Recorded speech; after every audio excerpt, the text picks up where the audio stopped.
John Browning died in 1926 before the heavy machine gun carrying his name ever reached its definitive form. Other engineers and institutions finished what he started. 100 years later, the M2 Browning is still in frontline service across dozens of nations, and every program designed to replace it has failed. The question isn't whether this design still dominates, it's what made that dominance almost impossible to break. General Pershing's World War I request for a heavy anti-aircraft and anti-armor weapon drove the initial development of the .50 caliber system. John Browning met this requirement by scaling up his proven M1917 water-cooled .30 caliber design. On September 12, 1918, Browning conducted the first successful prototype test fires at Colt's Hartford Range, proving a heavy caliber short-recoil weapon could sustain automatic fire. Although the armistice arrived before combat deployment, development continued into the post-war era. The United States military formally adopted the water-cooled M1921 in 1921 as the first production standard. This original design relied on a heavy water jacket to manage heat and featured a rigid external recoil spring that complicated field maintenance. When John Browning died in 1926, the weapon had not yet evolved into the iconic M2 family. The task of refining and adapting his mechanical foundation fell to military institutions, manufacturers, and ordnance engineers who would reshape the lineage for a new era. The core architecture relies on a short recoil system, where the barrel and bolt lock together and move rearward for a fraction of an inch after firing. This lock breech contains the immense chamber pressures of the heavy cartridge until the projectile leaves the muzzle, safely containing energy before extraction begins. Instead of complex gas ports, the mechanism uses physical mass and heavy steel to distribute kinetic forces. Generous internal clearances allow debris to pass through without seizing the action, prioritizing reliability over lightweight compactness. To supply ammunition, a simple belt-fed system translates the bolt's linear motion directly into cartridge advancement. Managing heat through a thick, air-cooled barrel rather than a heavy water jacket created a simpler, highly practical platform. While metallurgy and manufacturing methods advanced over the decades, this inherited layout of receiver, bolt, and recoil components remained completely unchanged, directing attention to whether this basic mechanical framework could actually survive extreme real-world abuse. During endurance testing at Aberdeen Proving Ground, early air-cooled configurations underwent grueling trials designed to push the steel to its thermal and physical limits. In simulated desert dust storms exceeding 50 degrees Celsius, the weapon maintained its cyclic rate without seizing. In Arctic trials at -40 degrees, it functioned reliably once technicians applied low-temperature lubricants. Maritime environments introduced severe saltwater exposure, but copper phosphate finishes kept corrosion from penetrating the receiver. Even under 15 G vibration loads on aircraft wing mounts, the short recoil system absorbed the kinetic stress without structural fatigue. These extreme evaluations proved that the platform's weaknesses were highly predictable. Instead of catastrophic structural failures, wear was confined to known, bounded service limits, barrel erosion from propellant gases, and physical wear on the bolt lugs. Because these issues developed gradually and traceably, military institutions could manage them through organized inspection and routine parts replacement. This predictability shifted the focus from merely surviving extreme environments to a new industrial challenge: how to mass-produce these precise tolerances.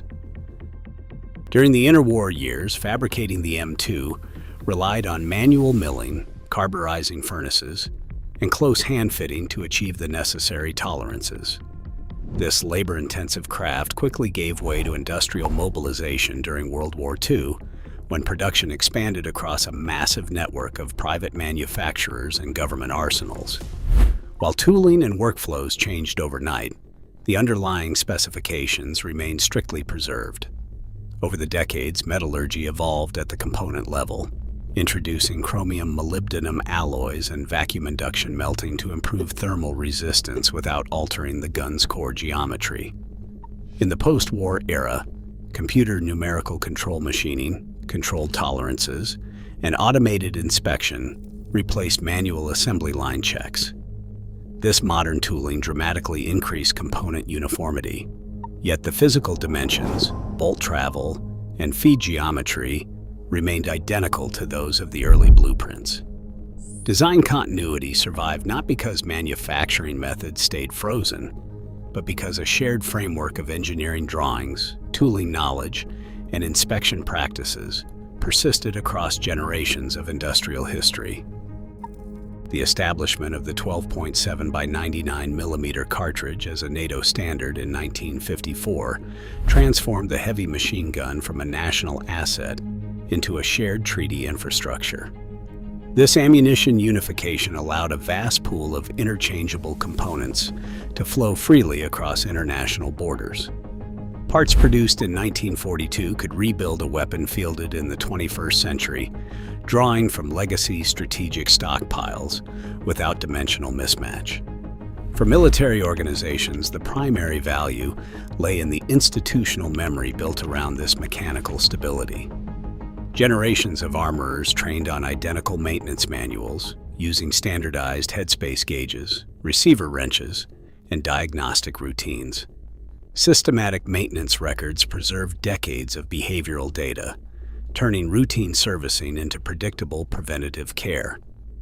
Because mounting brackets, pintles, and vehicle interfaces remained fixed to the same physical dimensions, installing the weapon required no expensive engineering redesigns. This universal familiarity reduced training timelines and lowered support costs, creating a self-reinforcing procurement loop. The immense support network made retaining the platform far more economical than adopting any unproven alternative.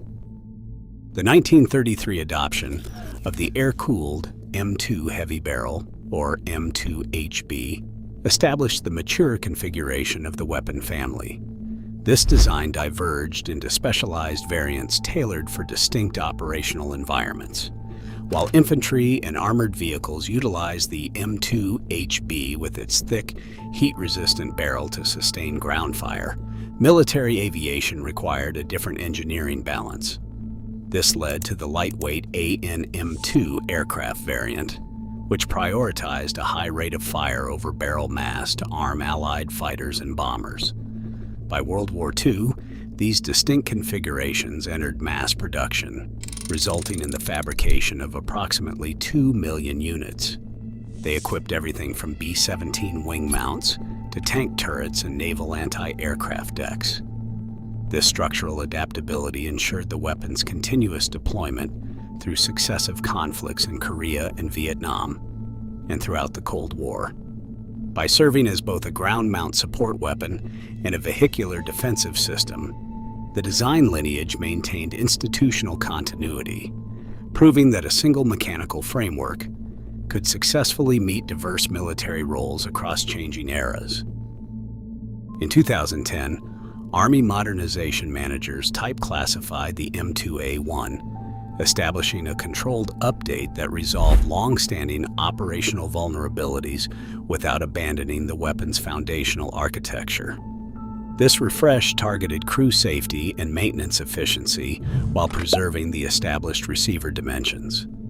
Instead of requiring manual high-risk headspace and timing adjustments during barrel swaps, the M2A1 introduced a quick-change barrel system utilizing a precision-machined extension with fixed tolerances.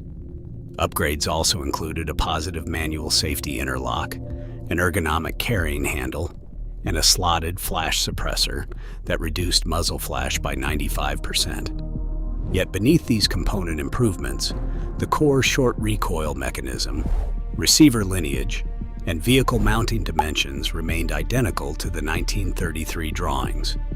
By upgrading the interface while protecting massive global investments in training, mounts, and parts, the military raised the cost-benefit threshold, making any clean sheet replacement program nearly impossible to justify. Replacing an established heavy machine gun involves a sequence of technical evaluations that extend past muzzle velocity or cyclic rates. A candidate weapon must undergo mil-spec 810-15 testing, requiring 30,000 rounds of endurance and ballistic verification. Once certified, the platform faces joint service validation to ensure compatibility with thousands of existing vehicle, naval, and aircraft mounts. A complete replacement requires retooling physical interfaces across systems like the Humvee, armored combat vehicles, and naval Pintles, an engineering effort estimated to cost over $1 billion across a decade. The logistical friction extends to training and documentation. A new weapon displaces decades of standardized technical manuals, requiring complete revisions to supply systems and the retraining of more than 5,000 qualified armorers and instructors across multiple branches of service.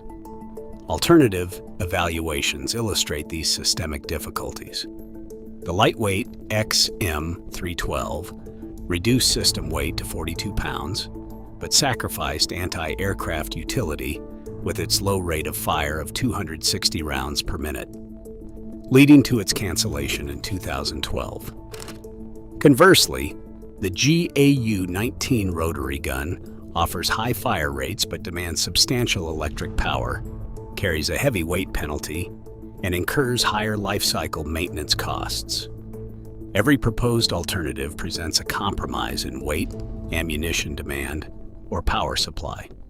Procurement authorities must weigh these severe life cycle costs and systemic disruptions against the marginal gains of a new design, leaving the unresolved question of whether any candidate can truly justify displacing a century of established infrastructure.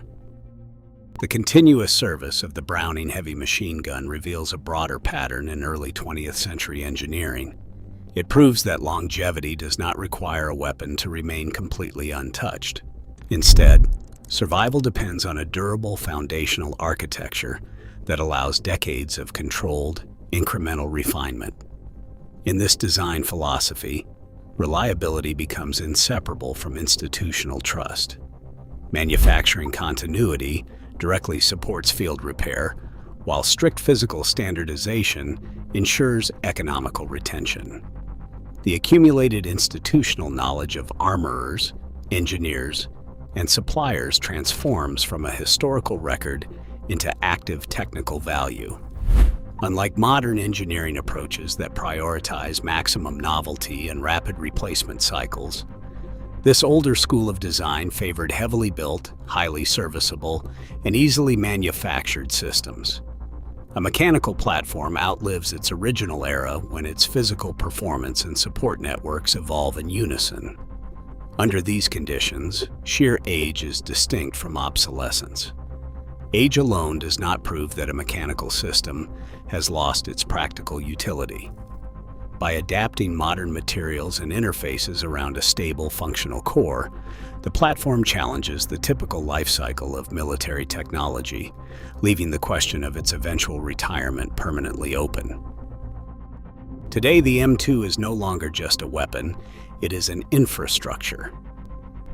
In an era of rapid technological obsolescence, this century-old receiver proves that true engineering value lies in adaptable simplicity. Some platforms do not yield to progress, they define it. Share your thoughts on this legacy below.